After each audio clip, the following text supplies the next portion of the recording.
Hi there, this is Dr. Max Vogt of EugeneMarriageCounseling.com. And I wanted to answer a couple of questions that I've been having recently about the differences between what's called couples counseling and couples therapy. And I've realized that sometimes it can be a little confusing for couples who want to do some work with a therapist to know what kind of person to go to. So generally speaking, there are four types of practice, which are called marriage counseling or marriage counselor, marriage therapy, couples counseling, couples counselor, or couples therapy. So the question is, are there differences between these terms, and really does it matter?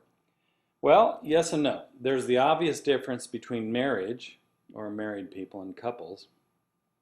Couples may not be married and may not have any kind of serious commitment. They may have met for the first time last night. Although very few, if any, couples brand new to their relationship consult a couples counselor. I have had a couple of people who were kind of shell-shocked from meeting each other through online dating and decided to come in. Um, although conversely, there are many married people who really don't feel like or act like they're really a couple, especially after time goes on. That can become a question of whether they're just roommates. Some people who've been together a long time feel more like roommates than really a married couple. So I chose the name of my site as my business as Eugene Marriage Counseling. I do meet with couples who are not officially or legally married. The reason I chose that name is because I wanted to suggest that I'm most interested in trained and working with couples who are committed to each other and the relationship. According to some sources, the words marriage or married came from old root words meaning to give oneself to one another. It implies full commitment of self between two people. The legal and theological definitions of marriage, a whole different matter for discussion, which I'm not really terribly interested in as a psychologist. To me, the real issue is that people are in a committed relationship, and as a person who works with couples in distress, I see my job as that of helping people discover joy, meaning, and satisfaction in that committed relationship. So counseling often implies giving advice. I do that sometimes when it's requested or when I feel it's appropriate. Therapy implies healing wounds, restoring health, and that's definitely a goal of my work with couples.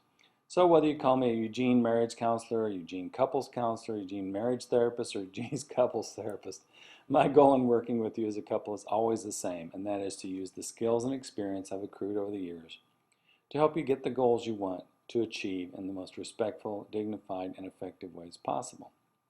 Sooner or later, every couple runs into conflicts or differences which seem impossible to solve, and fortunately there are solutions that can help almost all couples refresh and renew their relationship.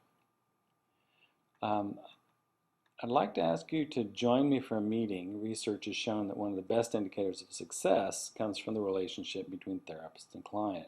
To that end, I invite you to join me for a 30-minute meeting where you can ask me any questions you like, see my office, and determine if I'm someone you'd like to work with. This free session is not therapy or counseling, but a chance for us to meet and sense our compatibility.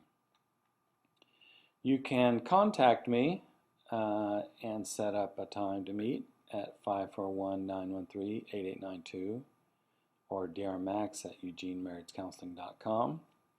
I do some sessions by Skype and by phone, but mostly live sessions is my preference, and what people seem to like the best, and I like the best as well. So I hope that clears some things up about those terms, and I will look forward to talking to you soon. Bye-bye.